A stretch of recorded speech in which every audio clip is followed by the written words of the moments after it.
ഇന്ന് പഴുത്ത ചക്ക വെച്ച് ബോണ്ട ഉണ്ടാക്കാം. പഴത്തിന് വരെ ഇത് പഴുത്തയൊക്കെ ഒരു 10 ചുളയുണ്ട്.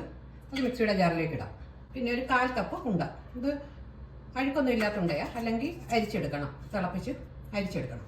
ഇതൊരു 5 ഏലക്കായുടെ കുരു, ഒരു ഞുള്ളുപ്പ്, 1/4 ടീസ്പൂൺ ബേക്കിംഗ് സോഡ. ഇതെല്ലാം കൂടെ ഒന്ന് പേസ്റ്റ് പോലെ അരച്ചെടുക്കാം. അരച്ചെടുത്ത് ഒരു ബൗളിലേക്ക് മാറ്റാം. ഇതിലേക്ക് ഇത് 1 കപ്പ് ഗോതമ്പ് പൊടി, 1/2 കപ്പ് മൈദയുണ്ട്. അതിലേക്കിടാം.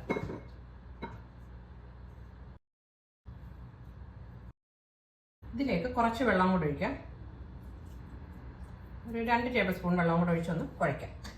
ഇത് വെള്ളമൊക്കെ ഒഴിച്ച് നന്നായിട്ട് കുഴച്ചെടുത്ത് കുറച്ച് വെള്ളം കൂടെ ഒഴിച്ച് ഒരു 3 ടേബിൾ സ്പൂൺ വെള്ളം കൂടെ ഒഴിച്ച് ഇട്ട് നന്നായിട്ട് കുഴച്ചെടുത്ത് ഇനി ഒരു 1 മണിക്കൂർ ഇത് വെച്ചേക്കാം. അത് കഴിഞ്ഞ് ഫ്രൈ ചെയ്തെടുക്കാം.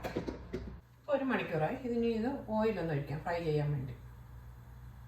ഇനി ഇത് കയ്യിൽ കുറച്ച് വെള്ളം തൊടാം. 2 കയ്യിൽ വെള്ളം തൊട്ടിട്ട്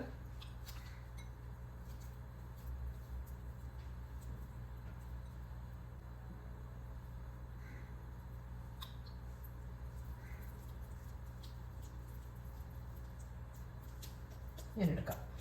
ഓയിൽ ചൂടായിട്ട് അതിലിടാം. നന്നായിട്ട് ചൂടായിട്ടുണ്ട്. അതിലേക്ക് ഇത് ഓരോന്നിടാം. ഇട്ടിട്ടൊരു മീഡിയം ഫ്ലെയിമിലേക്ക് മാറ്റണം, അല്ലെങ്കിൽ പെട്ടെന്ന് നമുക്ക് കരിഞ്ഞു പോകും.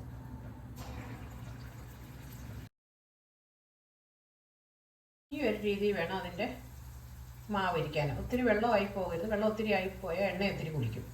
ഈ രീതി വേണം. ഒത്തിരി ചപ്പാത്തിയുടെ മാവിനേക്കാളും കുറച്ചുകൂടെ ലിക്വിഡായിട്ട് വേണം. ഇനി ഇത് ഹൈ ഫ്ലെയിമിൽ ഇട്ടിട്ട് കോരിയെടുക്കാം.